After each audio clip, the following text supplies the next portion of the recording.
All right, we are live. Congratulations, every single one of the attendees. Welcome to the Real Estate Talk Show with Raul Luna here. I'm going to have a very good friend of mine that we've known each other for quite some time, ladies and gentlemen, maybe about 15 years. He recently moved out of state after being in Modesto for so long.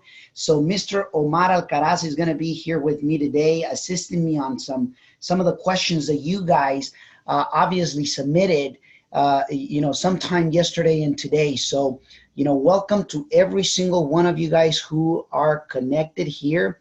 Pretty excited to see, the people that really value growth, that really are hungry to not only to learn, but to, gain experience. And keep in mind, experience is gained when you put what you learn into action. Experience is gained when you put what you learn into action. So, Don, D, Eric, Lana, Lorraine, Madeline, Rosie, Louis, John, Peter, hey, welcome every single one of you guys, and many others that are connected. We're going to be answering questions today, but before we do, I wanted to make sure that, I'm pretty sure there's people that don't know me at a personal level, and I think it's important to always share just a bit of why should you be listening to this crazy guy, a farm boy from a farm town in the Modesto area that is talking basically about real estate, right? And, started real estate 19 years ago. I was at the age of 18 going 19. I was born in San Francisco, raised in Mexico, had the fortunate, I've been fortunate enough to be a part of both worlds, thank you, Ms. Valerie, to be a part of both worlds, basically, of how is it to work so hard, outside of the U.S. and my first 9 years, basically, and then come back to America and got those habits, got that work ethic, and just implemented, basically on what we do today. Most of my life that I can personally remember has been about hustling for prosperity. I've saw too much scarcity in my family that, I saw them working 7 days, 7 nights, and always, talking about scarcity of money, scarcity of everything. And to me, I made it a point. I said, you know what? I want freedom in my life. I want to build indestructible freedom. I want to build a machine that I know it's going to be unstoppable, that gives me passive income every single month, ladies and gentlemen. So there's, I'll tell you this much, I made certain sacrifices. I made certain choices, certain decisions. I've made mistakes. I bumped my head into the walls, and, I've learned from those mistakes. And guess what? It's when today it's not just the hustling. It's really about prospering in a very, intentional way, in a very purposeful way. So, made a lot of money, lost it back in the crash, very grateful about it. And the reason why I'm wanting to share that with you is because I think it's important for you to understand that, I've learned a lot from my mistakes and my falls, but I also get to learn a lot from my wins and victories. Thank God. It happened to me when I was at a very young age, going bankrupt at 26, losing everything. It was a moment of enlightenment. It was a moment of my best decision has been at the worst moments of my life. Why? Because those are the moments that you start thinking and using presence, awareness. Those are the moments that you start appreciating and being grateful for things. And you don't have to fall in order to learn from it. So you could, learn from my mistakes so that you don't have to make your own. Certainly you can, right? So anyways, there's a list, obviously, of of several questions that, some of you guys made. And today I got Omar Alcaraz, who's going to be helping me here with some of those questions. If I squinch my eyes, is because I got the camera with some lighting, and sometimes it doesn't allow me to see that well. Okay, so Mr. Omar, for you guys that don't know who he is he's the behind the scenes. He's the tech guy. He's the one that helps me put, the technology, the merchant accounts, the emails, the online advertisement and things of that nature. And very grateful to have him, not only as a friend, but at the same time, as a person that we get to work together as a partner, on the technology side and be able to work together. He himself has actually done, some real estate flips that he has done in the past. We've wholesale properties together. And so he has the notion of the real estate and wherewithal as well. Okay. So currently he moved himself to Arizona. I don't know why. I still, scratching my head and finding out what in the heck that he was thinking about. I'm just kidding. But he's going to be helping us here today. So welcome, Mr. Omar. Thank you, Mr. Luna. I ask myself the same question every single day, so you're not the only one. I don't know. You went from a hot place to another hot place, or even hotter place, I guess. Yeah, funny thing, but it's not getting hotter. I've been waiting for the hot, and it's cold. It's cold, so I'm still waiting for the hot. Really? Yeah. Well, there you go. I know that Arizona is one of those states that is not only hot on weather, but is really hot in real estate. So, just like California, right? But yeah, that's great to have you here today. So let's get started. Yeah. Today's going to be questions and answers. I said, we send out an email of ask me any questions that you got regarding real estate investing. So, how about if we kick it off with the very first one? Okay. The first question, it is, after the bank accepts my offer for a short sale, can you explain the steps to assign this LLC to another investor? Do I have to buy the LLC here, or can I purchase the LLC in Vegas to assign it? Okay. Wow, that's a mindful type of question right there. The thing is this, and what we need to understand is, first and foremost, I've actually made offers on short sales. Is not my thing for various reasons. I personally, whomever made this question, I just want you to know this. There's better ways to buy real estate. Now, yes, it is one strategy, one market, one channel to get real estate through short sales. One of the things that I found is that there is a lot of rules and regulations that the lender gets to call the shots. And by no means, I'm going to answer the things that I know. I'm not an expert on short sales. I don't pretend to be an expert on short sales. Because I've done obviously offers, we have submitted it, and I have bought properties through short sales, but it's not the main thing. It's one-off deals that happens once in a blue moon for myself. What I have seen though is that if you put it on an LLC, basically, and you want to transfer or sell the LLC. It's important to understand that there's various components that are moving, based on my knowledge. The way it would work is you put it on the buyer, what's going to be whatever, XYZ LLC. And then once it gets accepted, you can transfer the LLC rights to whomever you need to transfer it. That's definitely one way. Could there be hiccups? Yes, there could, because once again, you're transferring your ownership right to somebody else. The lender is going to find out basically that, okay, it was A person signing at the beginning. Now is B person signing. They may or may not, they may or may not ask you for extra documentation. Personally, what I would say, and I think we got even here, I think Jose says, I personally negotiated over 100 short sales. Perfect. And maybe you can put your input, Mr. Jose, on here.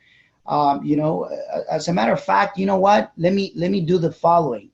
Let me see if I can find you here, Mr. Jose. Give me a second.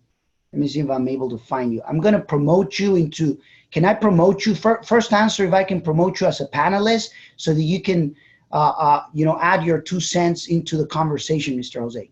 Just let me know if I'm able to, if you're in a spot or a place.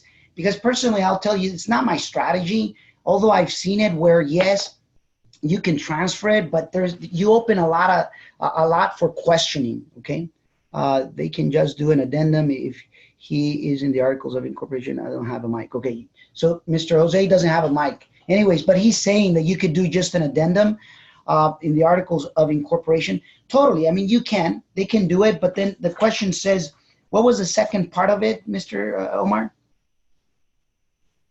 That if he needs to buy that, do I have to buy the LLC here, or can I purchase the LLC in Vegas to assign? I mean, I'm thinking he lives in Vegas. Right. Well, the thing of it is, well, let's take it back. The answer is yes, you can put it under an LLC. The answer is yes, you can assign or sell the LLC. You will have to do, minutes or transfer of ownership, and whoever helped you set up that LLC, all you got to do is you got to tell them, hey, listen, I'm selling the LLC, and they should be able, if it's an attorney, they should be able to, help you with either a purchase and sell of business in this case, because what you're selling is the business, not the property. And then the other thing is, you could do it with the company that helped you. Usually the company that helped you has an attorney that is preparing all this, and if not, you should, because I think it's important.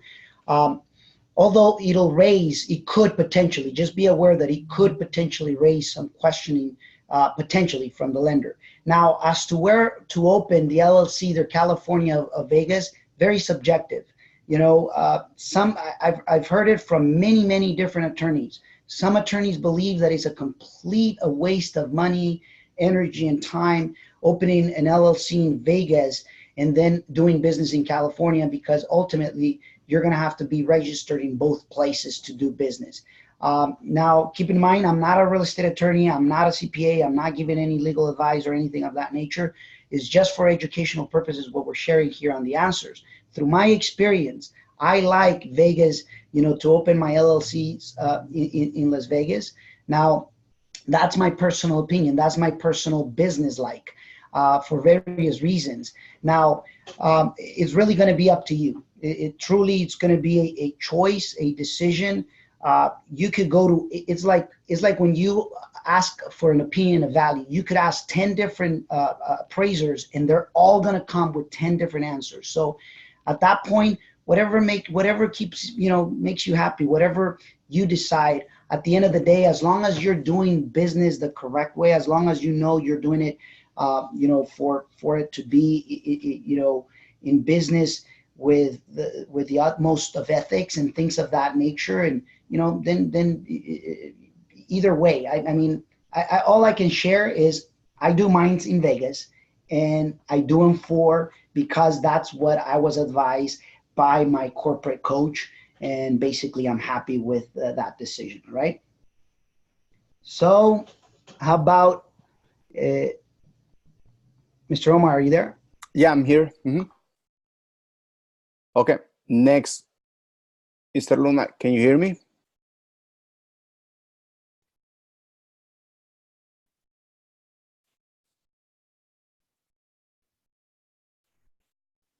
Wow, I got completely kicked out. Hey, can you guys see me? Can you guys hear me? I can. Boy, I got completely kicked out. Something happened. Weird. Very weird. You know what? The camera is not even working now. Hey, you can't start video because the host has stopped it. Can anybody hear us? I can hear you. Yeah, there's people saying yes. Jose says I can. Yeah. Okay. All right, we're back. Thank you. Thank you, everybody. Yeah, something happened. My apologies there. So anyways, let's jump into the next question.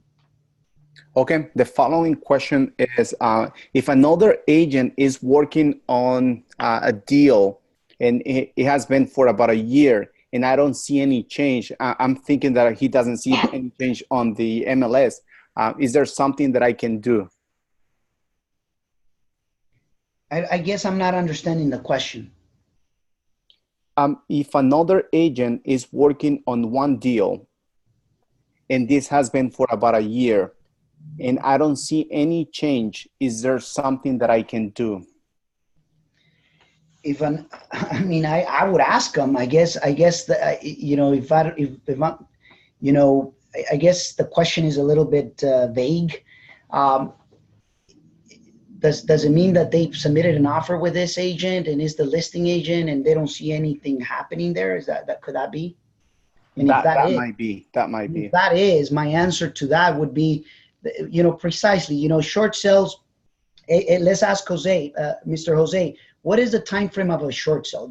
I've experienced all over the place, but on average, what would you say a short sale should take when someone submits an offer, and when that package gets submitted to the lender to the moment that the lender actually approves it? Do you have an idea? Since you're the short salesman, yep, 2 to 3 months.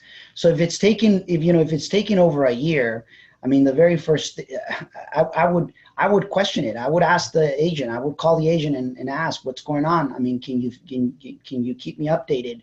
Can you show me exactly where we are? Because it's just like what I did yesterday with one of my contractors. I said, hey, listen, it's been 5 months, and there's this project that we're barely passing electrical and plumbing and things of that nature. The same thing. I guess I'm not understanding the question fully, but anyways, that's the way I would go about it. I would, that's why you don't want to depend. Keep in mind, ladies and gentlemen, don't depend on just one deal. Don't be on the hopes of, I hope that deal goes through. You should be having, 10, 20, 30, 40 different offers out there at the same time, because most of them are going to be rejected. At least that's my personal, how I personal operate. Right. So let's jump into the next one. Okay. The next one, it is 2 questions as well. Do you know any lending sources that offer DPA on deals, which is, I think, gap funding? And how can I find cash investors for deals? Okay. So if I know what again?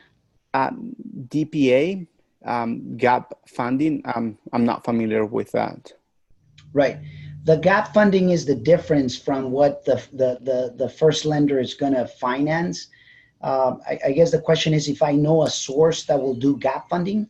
Yes, that's the first question. Great question. So to answer that, it's I don't know a specific source of what he does. I'm pretty sure it's out there. I've heard I've heard a couple of companies, but I can't even mention them. I'll tell you what I do. I think it's important. I think it's the best way. It's create network, create relationships by attending events, meetups, and other real estate courses where you can connect with people that are high net worth people, meaning people that are executives, that they have a 401k retirement plans, that basically that they have a lot of money, and they don't know what to do with those funds.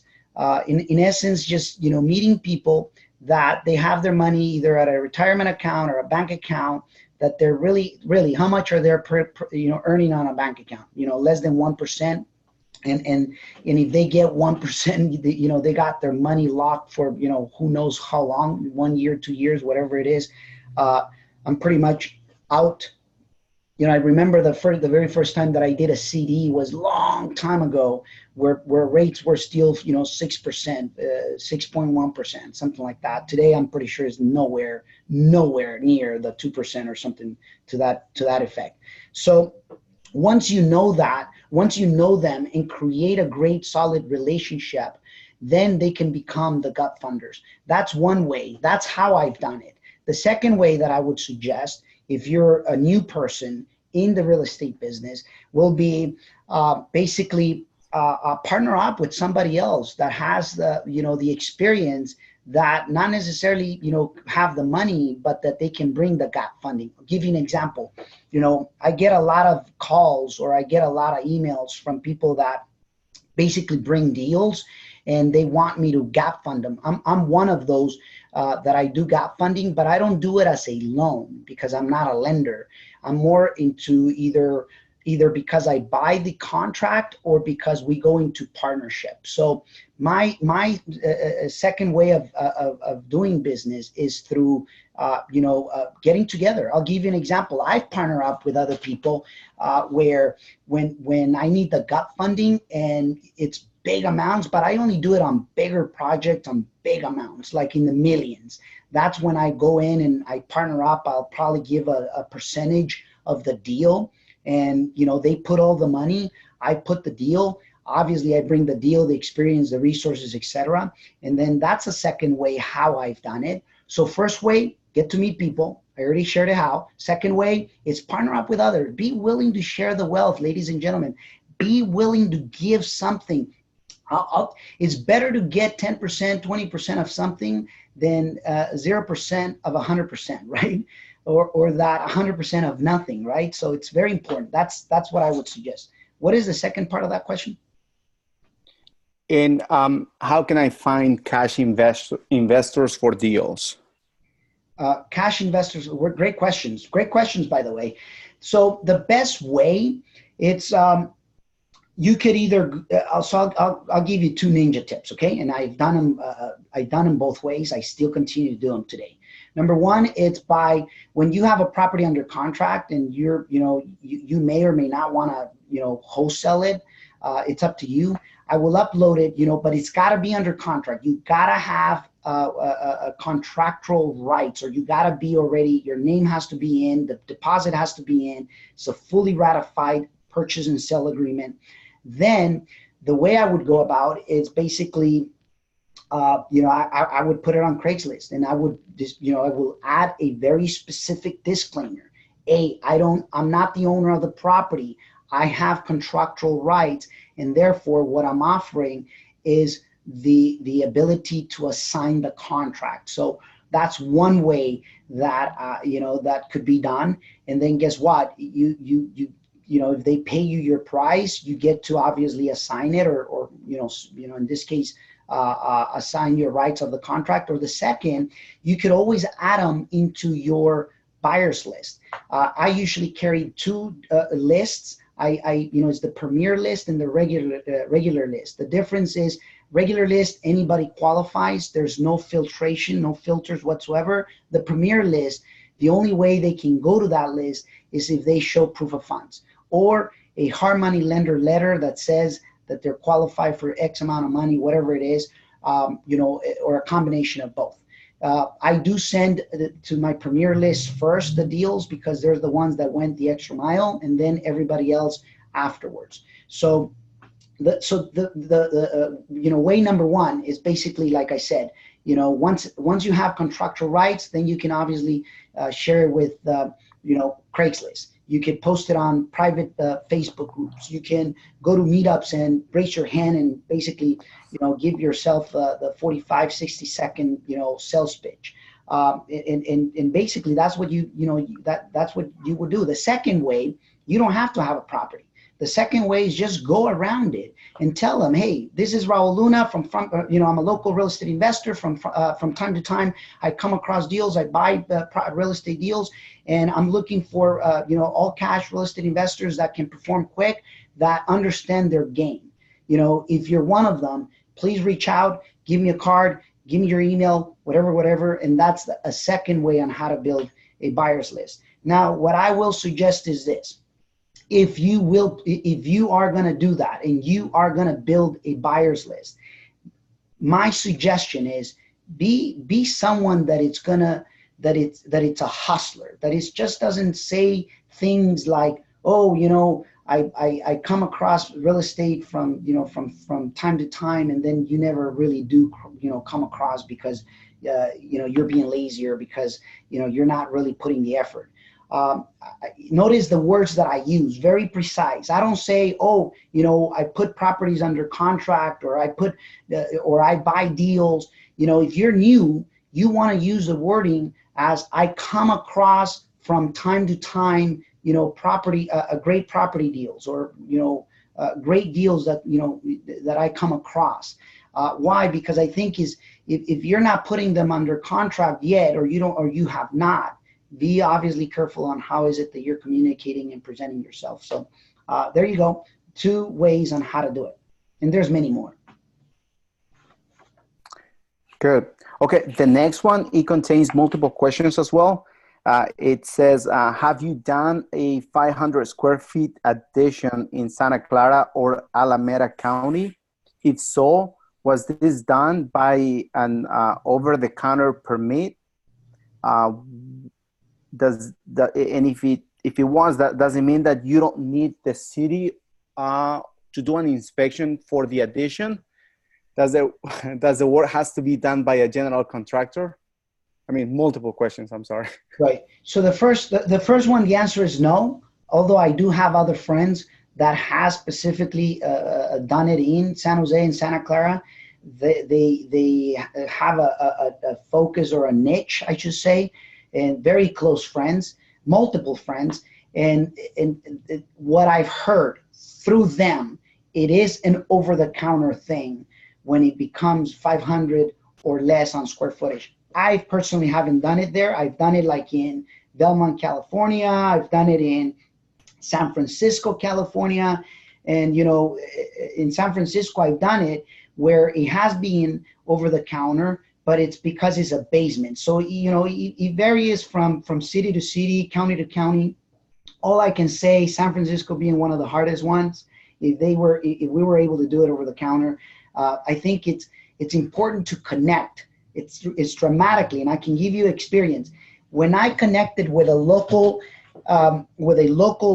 architect that knew, you know, exactly the systems and how they work, even though it cost me more money, like literally 3 to 4 times more than the person that I was using, it well pays for itself. So, you know, to answer the question is no, but through other people, I've heard it that they have done it over the counter. So, you know, I mean, would I do it with a GC? Totally. My suggestion is general contractors have a very important role. You want to make sure that you're, you know, trust me, I've gone through so much in life that when you start doing things, cutting corners, you know, one way or the other is going to come back and hunt you, ladies and gentlemen. One way or the other is going to come back, and sometimes is you know, when it does happen, that's when you're going to start obviously remembering how important the general contractors is in general. Okay, so I hope that I answered that question. Did I answer everything, Omar? Yeah, you did. Now the next one, it only says best corporate coach to refer. Best corporate coach. Okay, I just got assigned a new person that I just had a meeting. I personally had a great conversation this morning with him, you know, and totally I can refer, I think is Joseph or Joseph Soto, you know, and what I can do is we can maybe even post it there, Mr. Omar, or how do you see fit? What do you think is better? How to answer that? Yeah, well, we can send it by email, okay, or is it okay to send it by email, or I don't know. We just share the information? We should just post it here because the ones that attended are the ones that deserve it. Okay. Yeah, I'll post it right now. Okay. Okay. So do they have to say that they come that they were referred by you or anything? Yes, yes. If you do plan to call them, this is the company that I use, ladies and gentlemen. I use them personally for all of them, not for one, but you could. I can show you here. Look all the different LLCs. Look, I mean, and maybe we gotta delete them, Mr. Omar. There, I showed it, and maybe I shouldn't have showed it. But anyways, that's the company that I basically use. I like them because they're very professional. By the way, Mr. Omar, we may have to erase some of the things. I don't know if they can see. It's just you know, for obviously everything is online anyways, but nevertheless. So that's the company that I use. It's you know, I'm happy with them. They're not cheap. I don't select things just because of how low they cost. I think they're very professional. They grab you through the hand, walk you through it, and you know, I think I pay like $1,200 or $1,300 per entity. You know, and I just really, I love them. You know, they got everything very well organized. They know they're the best at what they do. And I really like to work with just, you know, the best out there. At least that's from my opinion. One advice that I will share or suggestion is when you do, you know, call Joe or Joseph, tell them, or Josh, let him know, say, hey, listen, Raul from Properties 180 told me about you. You know, he basically, you know, mentioned about you being the, you know, his corporate coach. Why is that important? Because that then they'll give you they'll give you my pricing basically. You know, it's something that I spoke with them about, and I told them, hey, listen, I want everybody that knows obviously who I use, that they can also get the same great benefits, and they obviously approved it this morning, you know, before this meeting or before the webinar today. Yeah, thank you. Okay, next question. How do I determine determine if a property is a great deal for wholesaling? How do you determine if the property is a great deal for wholesaling? Yeah. Very, very, very broad question. In a nutshell, you gotta have three things nailed down. One is the after repair value, the ARV. You gotta have it nailed down. Like, doesn't have to be perfect, because nothing is in that respect, but you gotta be within, you know, maybe 2 to 3% of whatever the value is, or, you know, depending on the area. But you gotta have the ARV basically correct, and you gotta have the repairs nailed down. Okay, and you must have purchased it at the correct price, or, you know, you must have purchased it correctly. So to give you an example, I like to be anywhere from 70% of the ARV minus the repair, and that's when I know I have a great candidate to wholesale. Why? Because, you know, if I'm at 70% minus the repairs, so I'm basically more like 55 to 60%. So when I'm gonna, you know, wholesale it to a real estate investor, a buyer, I know they're gonna pay about 80% minus the repairs. So you make that 10% difference, and you know, very rarely, in some instances, you may make a little bit more depending on the location of the property.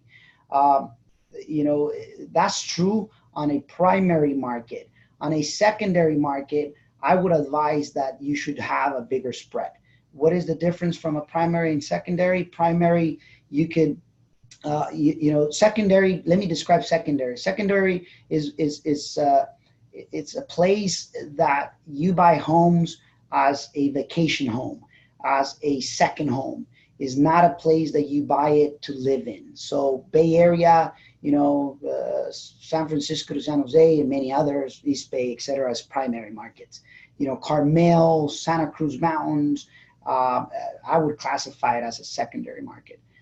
So I don't play in secondary markets. I've been burned, you know, so therefore, you know, it's not my thing. But anyways, that's the answer. Okay, thank you. Now, should I, as a newbie, start off doing wholesale deals or flip and fix deals? It really is a choice. You know, I think knowing what I know today, if I was to restart all over again, I will start with wholesaling. Why? Because you want to capitalize faster. You know, when I started real estate about 19 years ago, my very first property gave me the freedom to never pay a mortgage payment or even a rent payment ever in my life. And that set the tone to become free at a faster pace. Although that could happen at any time, at any point. You know, I didn't know what I didn't know. What I know today is that you must capitalize if you want to enter into the carpool lane of investing. And the best way to capitalize, it's buying, you know, freaking awesome real estate deals that have a big spread. And when you do, then you can use that money to, you know, start doing the you know, the fix and flip and the renovation aspect. So it's really a choice. I mean, I've seen it both ways. it doesn't mean that one is wrong, the other one is right. It just means, how fast do you want to capitalize? If you want to capitalize faster, then I think wholesale. Okay. Which one of those would you think that is more not dangerous, but a little bit more risky for a newbie?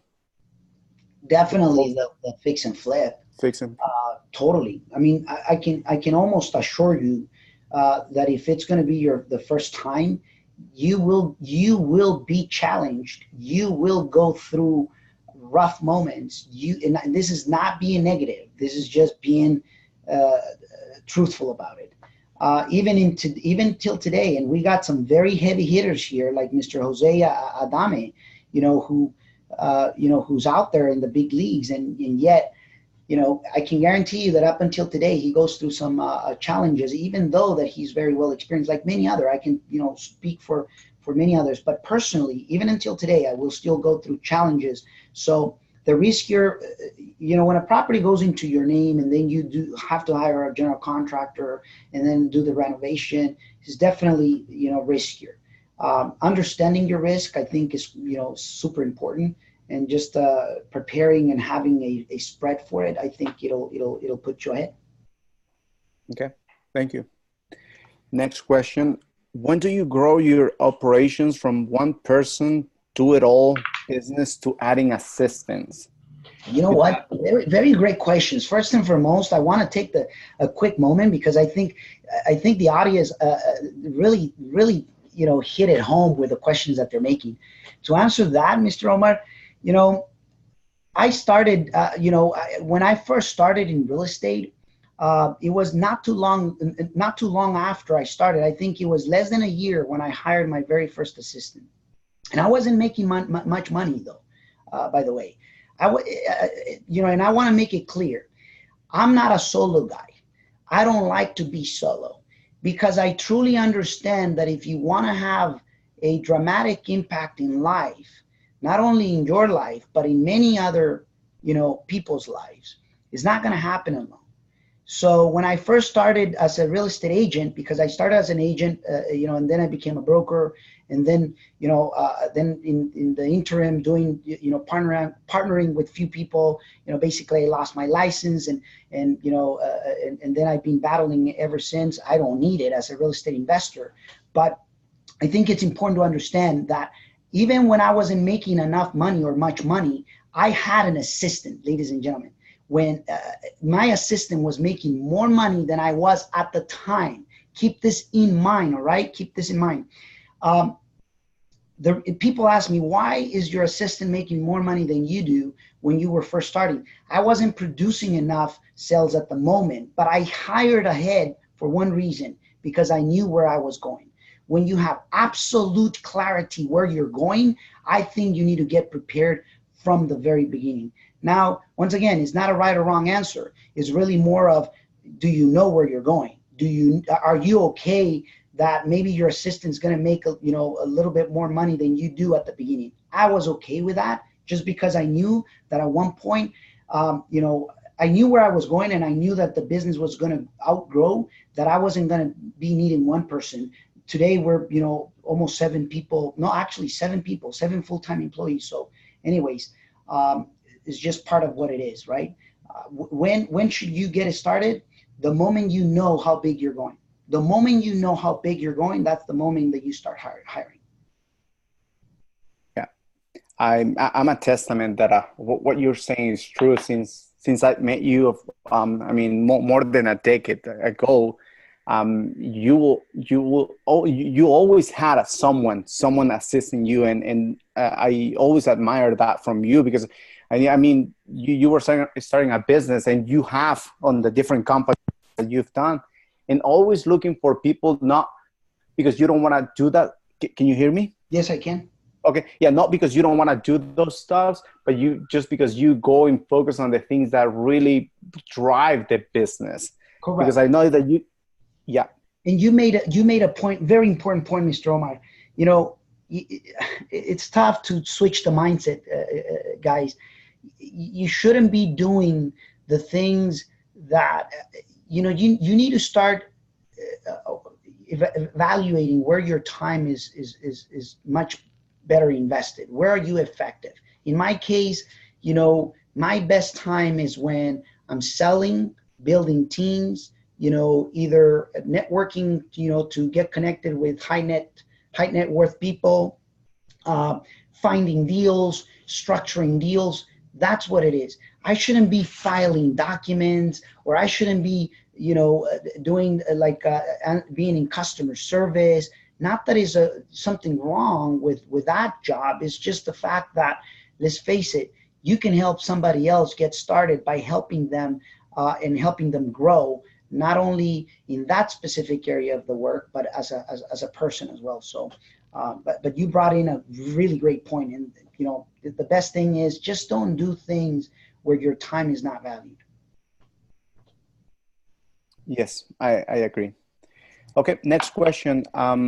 In regards to networking, how does a less experienced, less connected, having less money, etc., type of person add value and is able to network with someone who has more money, has more experience, and more money? So basically, in a nutshell, how, you know, if the person doesn't have any money or any, you know, great connections, how to get started, or? Yes. Mm-hmm.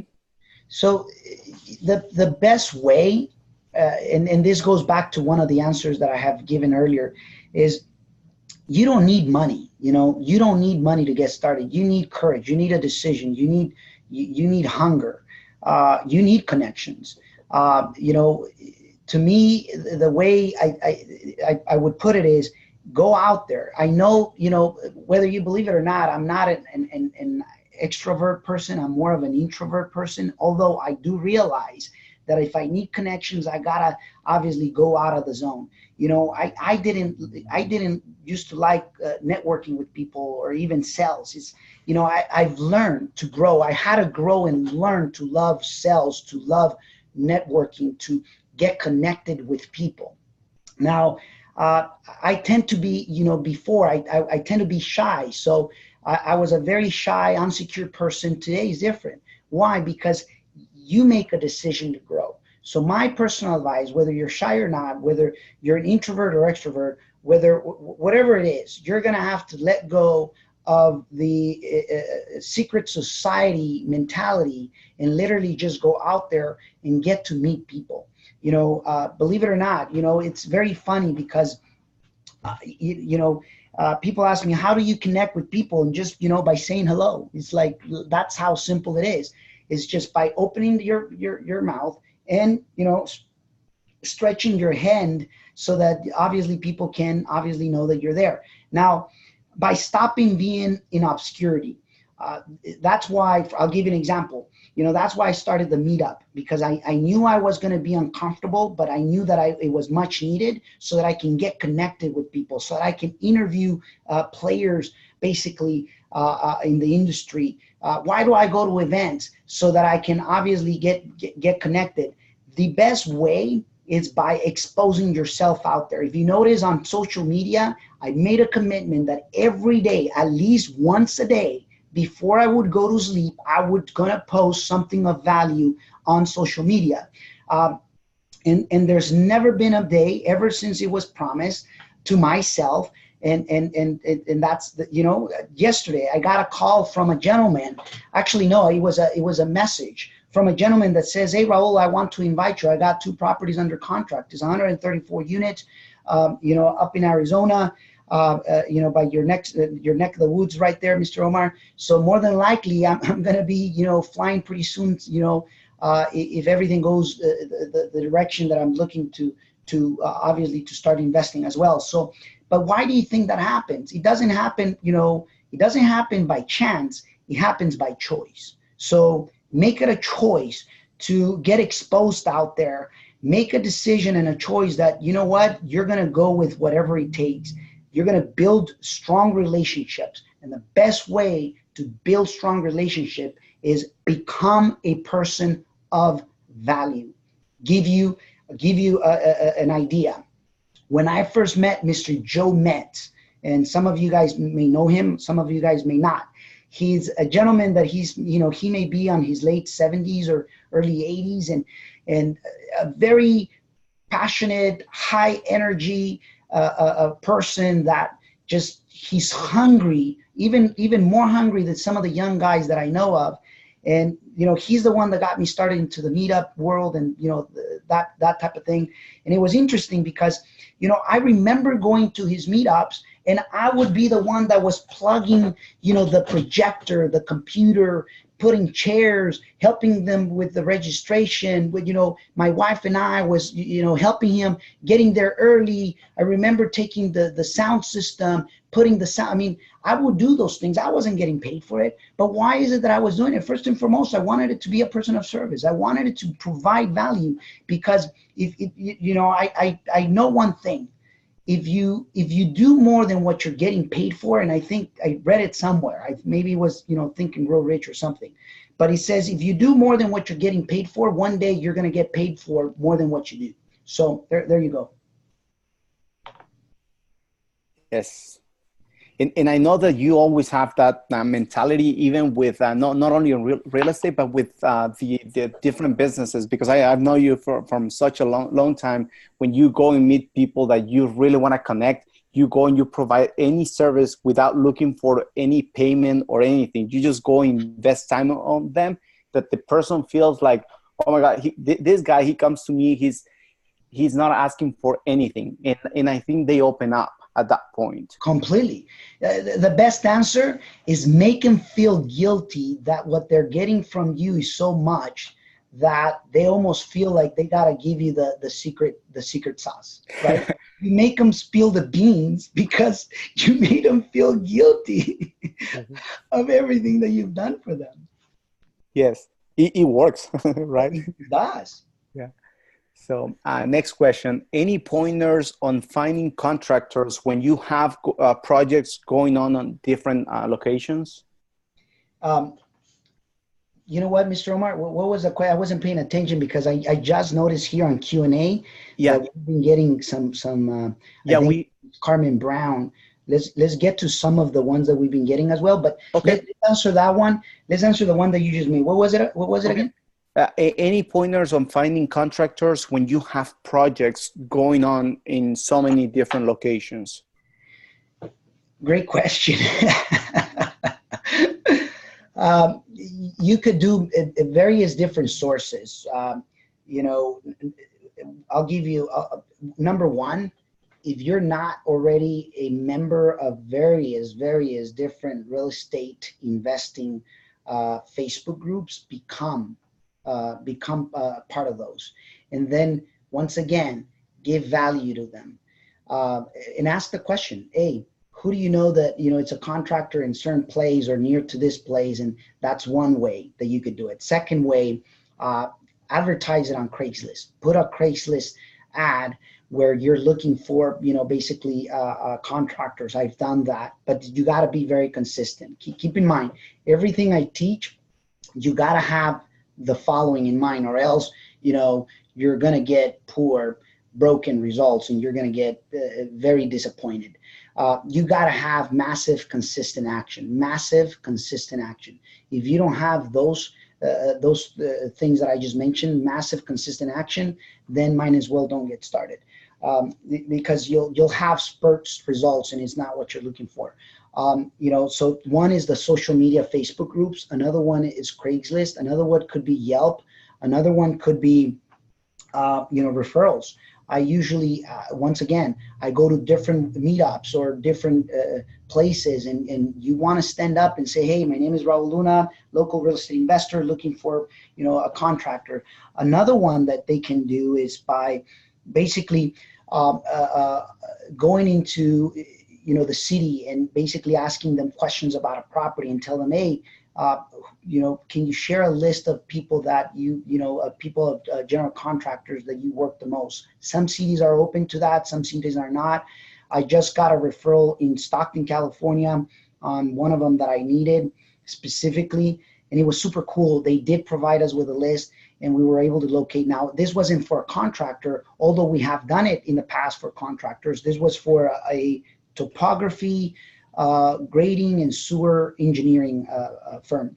They provide us with a list. And then there's many other sources. You could go to the contractor's state board licensing and reach out, people from there as well. So various ways. So let's get to some people, to some questions here. Can you see them, Mr. Omar, on the I can. Let's start with the first one. What's working best in this market to get fixer deals? Great question. Farouk, first and foremost, what I think it works best is developing and having the right mindset. Believe it or not, it's when you develop the right mindset, belief, the knowing that you're going to get them, that to me, it's like 80% or more of whether you're going to find great deals or not. It's, in other words, training yourself into staying positive enough to go through all the garbage so that you can get to the treasure. So in a nutshell, that's what's been working for me.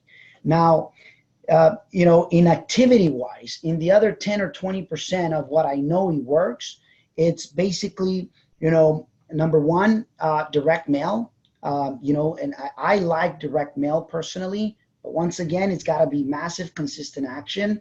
Another way, it's, networking. I network a lot. And the best ways to network is when you see the We Buy Houses sign, I call every single one of them and I present myself to them and I tell them I'm looking for some deals. I close quick. I don't play freaking games. I'm a closer. You want a deal to be closed without any hassle, this is me. Now, it may not be for the highest price, but you need to understand that I got to make a profit. They add me to the list, and guess what? They start sending me deals. That's how I do it. I call agents, real estate agents. Yesterday, I was on a hunt. I was in San Francisco looking at various properties, connecting with various real estate agents. And, I think I looked at 3 properties that I'm submitting offers today, in the millions. Now, the reason I'm sharing it is because agents is a great source, but you got to connect with them. You got to, once again, create a relationship with them. So the agents is another great source. Another one, it's through masterminding. Create a small group of a mastermind of movers and shakers. The key here is you want movers and shakers. You don't want somebody who's barely starting. Nothing wrong with the newbies. That we could always help you. But the problem is with somebody new is, or I should say, the great thing about movers and shakers is the way we do it is if they got a deal that they just landed, we could always buy it from each other or even partner up. So that's another way. Good. Okay. Next question from Carmen. What source do you use to target subject to deals? Great. Ms. Carmen, for the subject to deals, I don't necessarily target subject to, although I have purchased quite a few and quite often. Mainly it's been, so I'll give you another example. And maybe I bought property. I don't do it as much, and maybe I should be. I'm guilty now. I'm guilty of not doing it. Every time there's a rehab going on, whether it's yours or not, you could even ask a friend of yours. Make a big sign that says another project by your company name. We Buy Houses Cash and your phone number. I used to put that on every single property that I renovate. I don't do that anymore, Omar. Shame on me. We bought several properties that way. And we landed on various subject twos. So, I just had an epiphany moment here, guys. So that's I think the people in the webinar, because I'm like, oh my gosh, we used to do that. What's going on? Anyways, so if I was to pick a list, I will say I would get the list that has pre-foreclosures, for subject twos. The people that I've done subject twos, a lot of them has been because they've been losing their homes at the moment that they were. Not because I was seeking for them. It was one I remember came from a sign, Omar, and the seller was in jail, and the girlfriend, Miss Casey, which I still remember, wonderful, wonderful lady, she represented his boyfriend, and we were able to help him by not losing the house, and we bought it subject to. So, but if I was to pick a list, it'll be pre-foreclosures. Okay, perfect. I think you already answered the other question from Farouk. Direct Okay. mail or website? Well, I think you went with direct mail right now. Do you know any escrow companies that are investor friendly? And what attorneys do you use for closing deals?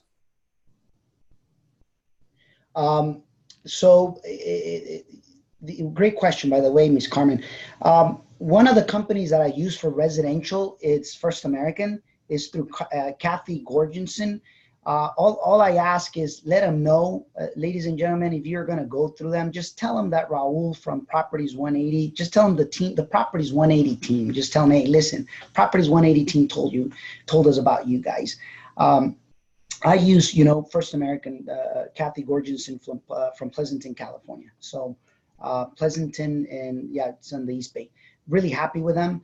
They're very investor friendly, and they're the ones that if I was to, share that, that's who I would go to.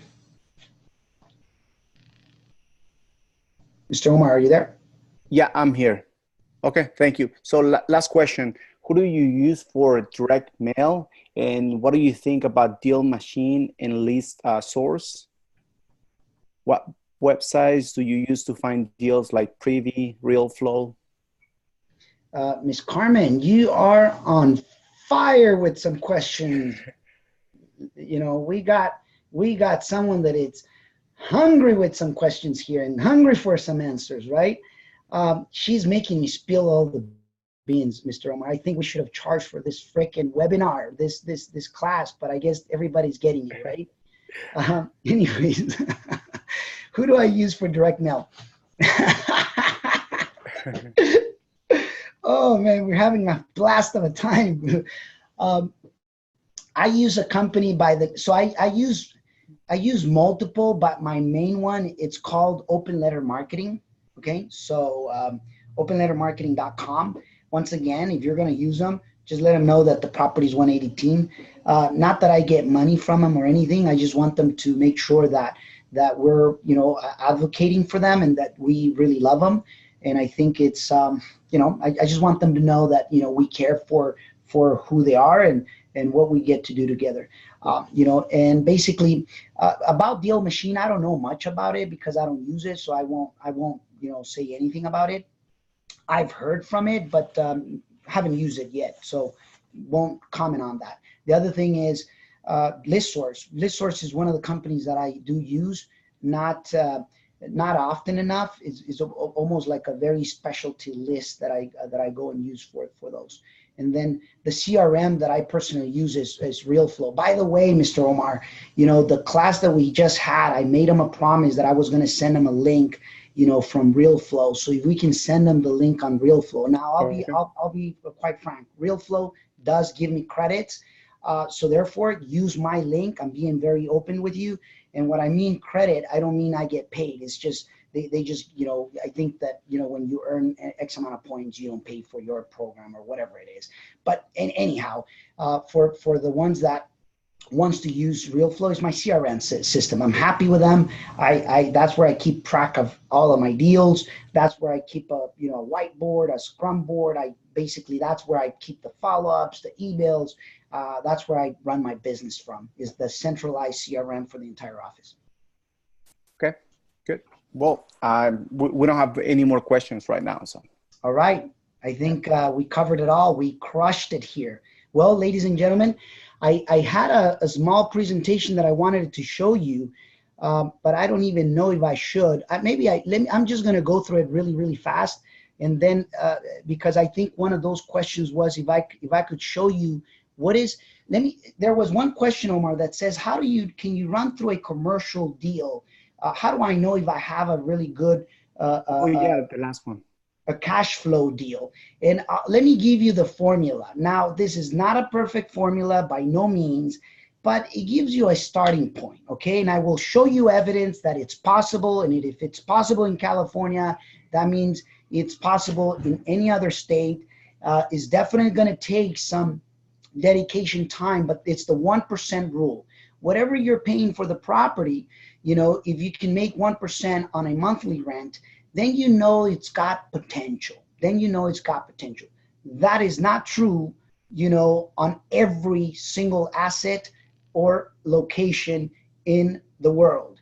But that is true, you know, when you know you're getting a candidate that can cash flow really, really good, all right? And I'll show you some evidence of that. The 1% rule, give me a second. I'm going to share my screen.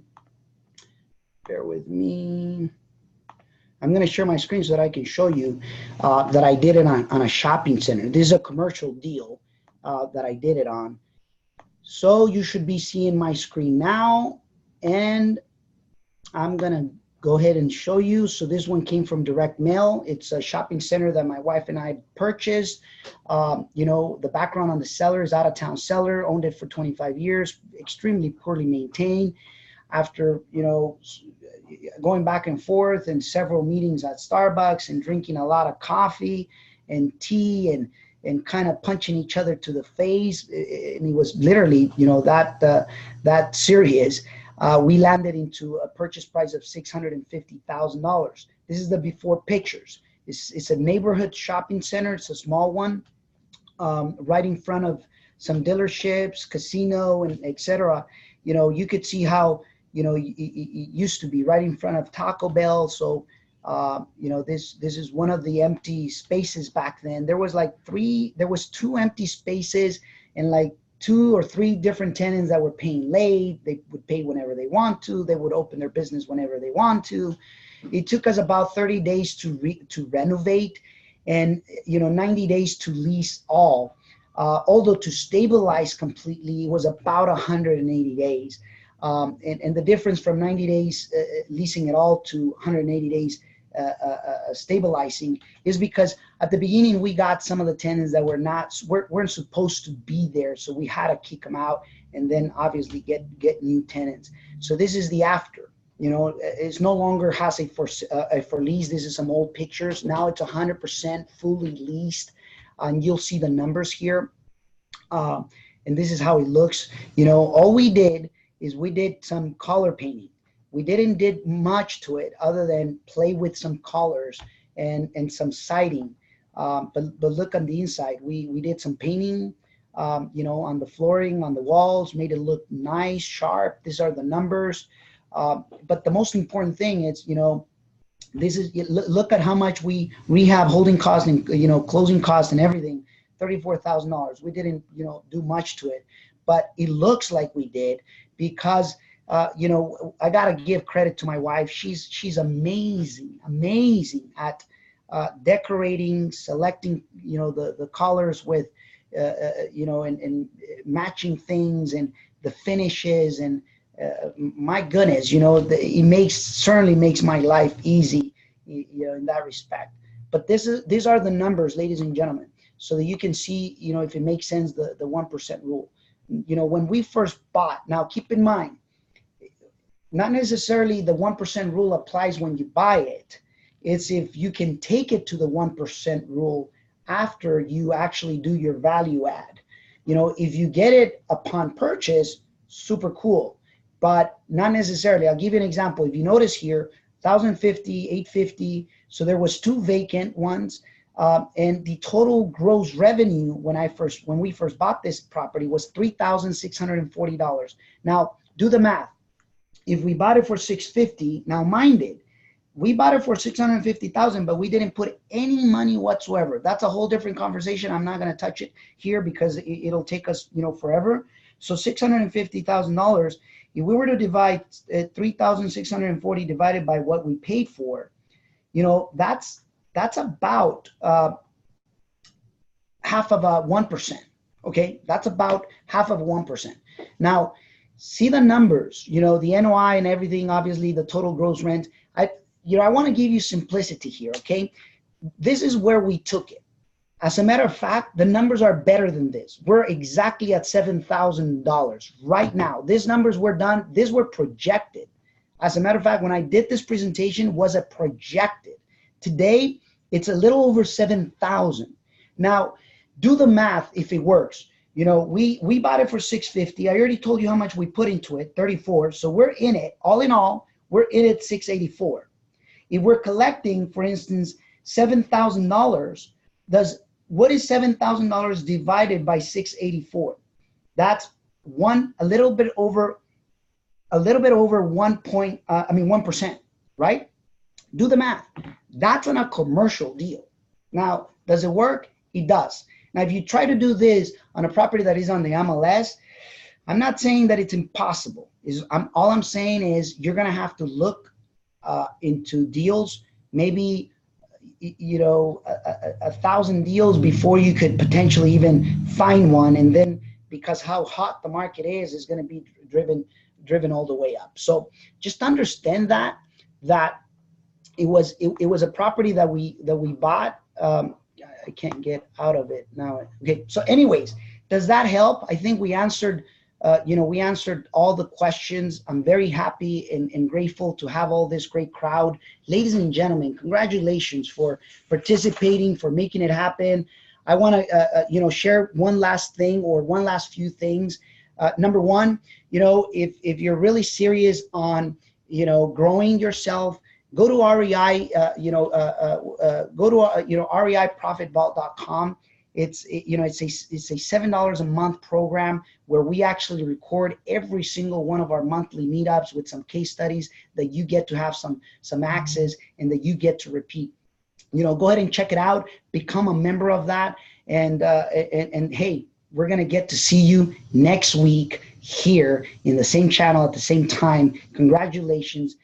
Thank you, Mr. Omar, for the time and space. I think it was a great, obviously, real estate talk show today. I think people got a ton, hopefully, that you guys did. Now, put it into practice, ladies and gentlemen. Put it into practice.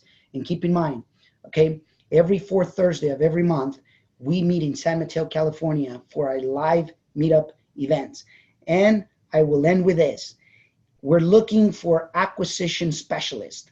We're hiring full-time. If you know of anyone that would like to be a part of the Properties 180 team, all I ask is have them do a 60-second video or less and tell them why they're the best candidate for as an acquisition specialist to be a part of the Properties 180 team.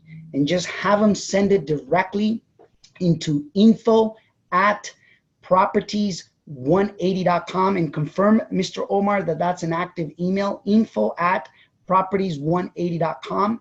And basically just let them know, hey, 60 seconds or less, and we'll evaluate if they're the right candidate, and we'll take it from there. So congratulations, everyone. We'll get to see you next week. Thank you. Thank you.